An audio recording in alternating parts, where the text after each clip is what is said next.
اب اس مقالے کے ہمارے دوسرے اگلے مقالہ نگار ہیں پروفیسر عبید اللہ فہد فلاحی صاحب. آپ کے عنوان ہے نظریہ اعجاز القرآن کی سائنسی و عمرانی جہاد. میں آپ سے درخواست کرتا ہوں کہ آپ تشریف لائیں اور اپنے مقالے کی بنیادی اور اہم نکات یہاں پر پیش فرمائیں.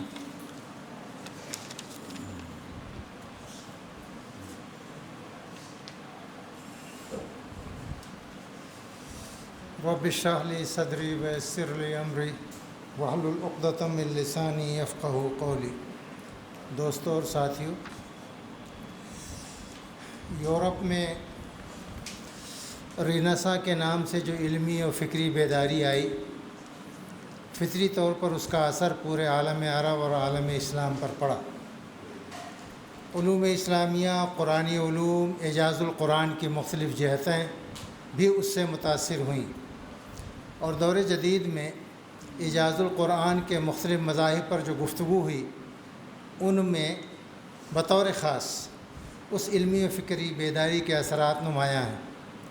مصر میں ہمارے ادیبوں نے، شاعروں نے، نقادوں نے قرآن کریم کے اعجاز کے جو مختلف پہلوؤں پر گفتگو کی ہے، ان میں سے میں نے 3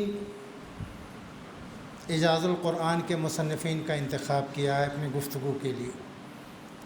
شیخ طنطاوی جوہری، جو عام طور پر سائنس بیسڈ انٹرپریٹیشن، سائنس کو بنیاد بنا کر قرآن کریم کی تفسیر و تشریح کے لیے مشہور ہے، اور جن کا بہت مشہور جملہ ہے، بار بار انہوں نے اپنی کتاب میں الجواہر فی تفسیر القرآن الکریم میں لکھا ہے کہ ہمارے علماء اور فقہا نے علوم شریعت پر، احکام شریعت پر جلدوں کے جلدیں تیار کر دیں، لیکن قرآن کریم کی جی تقریباً 750-800 آیات جو علوم کائنات پر مشتمل ہیں، ان پر ان کا کام نفی کے برابر ہے. وہ مثال دیتے ہیں کہ میراث سے متعلق تقریباً 300-325 آیتیں قرآن کریم میں ہیں.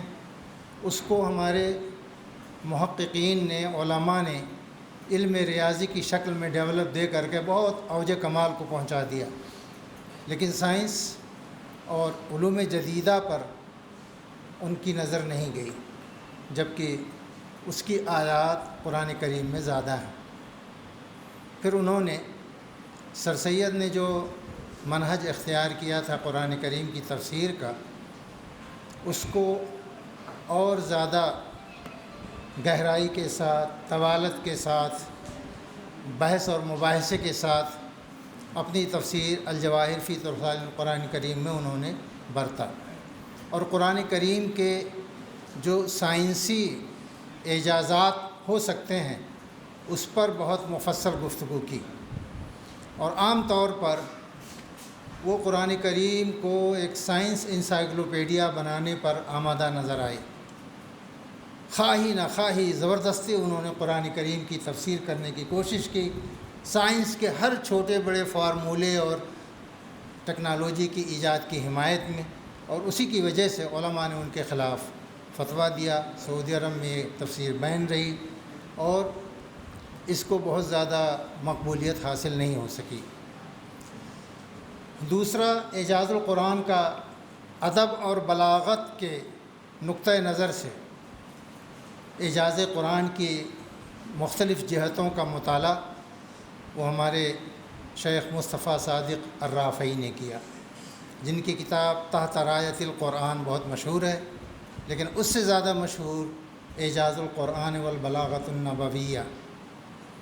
اس کتاب کی خوبی یہ ہے کہ انہوں نے قرآن کریم کے ادبی اعجاز پر گفتگو کرنے کے ساتھ ساتھ حدیث نبوی کے ادبی اعجاز پر بھی گفتگو کی، اور یہ دکھایا کہ دونوں کے درمیان فرق کیا ہے. قرآن کریم کے الفاظ بھی وحی من اللہ ہیں اور معانی بھی. حدیث کے معاملے میں یہ مسئلہ نہیں ہے، اس لیے حدیث اور قرآن کا ادبی مطالعہ کیا جائے تو دونوں کے درمیان بڑا صریح فرق نظر آتا ہے. انہوں نے اعجاز القرآن کے مصنفین کی پوری تاریخ پر نگاہ ڈالی اور ان لوگوں پر سخت تنقید کی جنہوں نے قرآن کریم کو تمام علوم کا منبع اور ماخذ قرار دیا.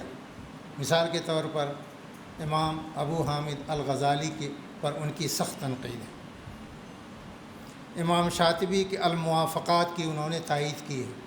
اس سے آگے بڑھ کر امام السکاکی جو بلاغت کے ادب کے بہت بڑے عالم ہیں، ان کی توسیع نظر آتی ہے شیخ مصطفیٰ صادق رافعی کی تحریروں میں، اور وہ بلاغت اور ادب کے نقطہ نظر سے قرآن کریم کے معجزانہ پہلوؤں پر گفتگو کرتے ہیں اور اس کی تفصیلات پیش کرتے ہیں، مگر ان کے ہاں اعتدال ہے، توازن ہے۔ وہ قرآن کریم کی سائنسی اعجاز کے منکر نہیں ہیں۔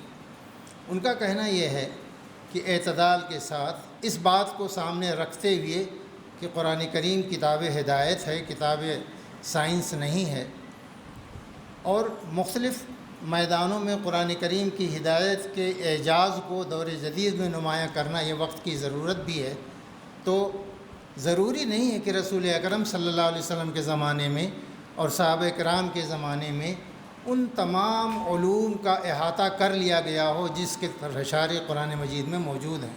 جیسے جیسے علم بڑھتا جائے گا، ٹیکنالوجی کی ترقی ہوتی جائے گی، قرآن کریم کے اعجاز کے نت نئے پہلو سامنے آتے جائیں گے۔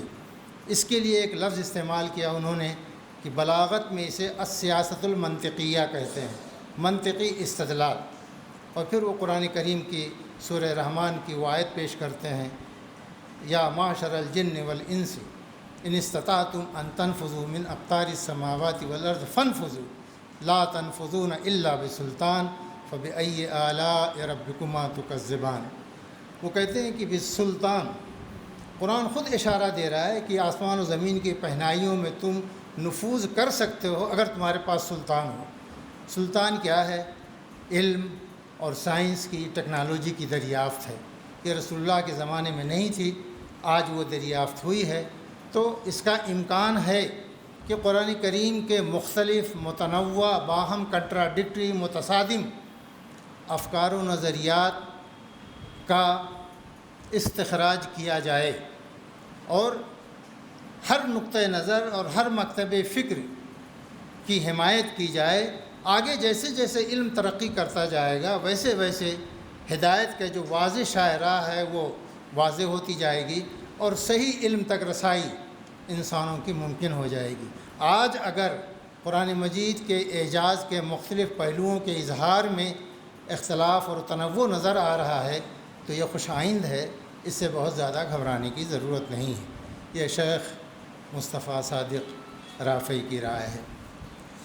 ہمارے تیسرے مصنف جن کو میں اپنی ان تینوں میں سب سے زیادہ اہم سمجھتا ہوں وہ شیخ امین الخولی، جن کی کتاب مناہج التجدید بہت معروف ہے، اور ان کے طلباء ان کو عالم المنہاجیات یعنی میتھڈالوجی کے عالم اور اسکالر اور دانشور کے طور پر متعارف کراتے ہیں۔ شیخ امین الخولی نے قرآن کریم کے اعجاز کے ایک نئے پہلو پر گفتگو کی ہے جس پر ابھی تک لوگوں کی نگاہ نہیں گئی تھی، اور اس کو کہتے ہیں الاعجاز النفسی، نفسیاتی۔ قرآن کریم کی آیتوں میں نفسیاتی معجزے کیا نظر آتے ہیں؟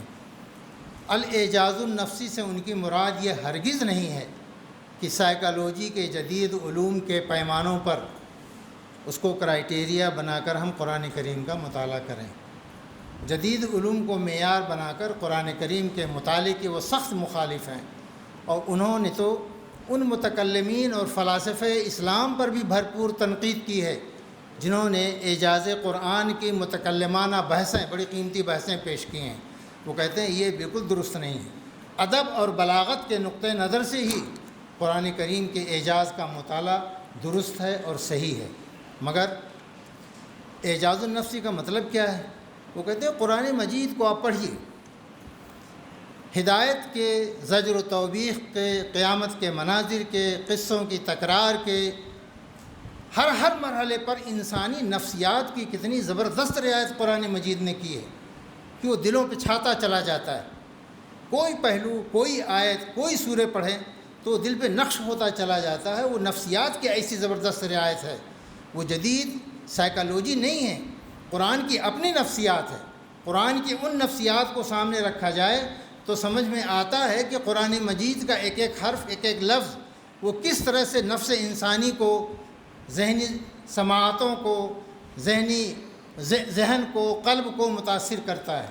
اس پہلو سے پورے قرآن کا مطالعہ کرنے کی ضرورت ہے کہ نفسیات کی، انسانی نفسیات کی، جذبات و میلانات کی کتنی زبردست رعایت قرآن کریم نے ہر لمحے پر کی ہے، چاہے وہ قصوں کی تکرار ہو یا دوسرے پہلو ہوں۔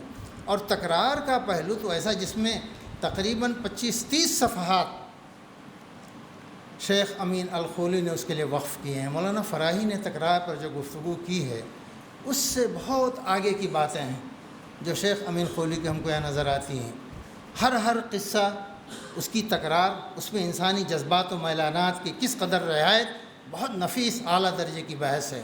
کاش کچھ لوگ اٹھیں اور ان کی ان تحریروں کا اردو میں ترجمہ کریں تو اردو ادب میں بھی ایک گراں قدر اضافہ ہو، اور یہ اندازہ ہو سکے کہ ادب و بلاغت کے پہلو سے بھی قرآن کی نفسیات اور اعجاز قرآن کے مظاہر پر گفتگو کتنی نفیس ہو سکتی ہے۔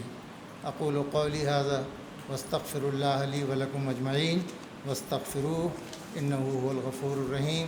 السلام علیکم ورحمۃ اللہ وبرکاتہ۔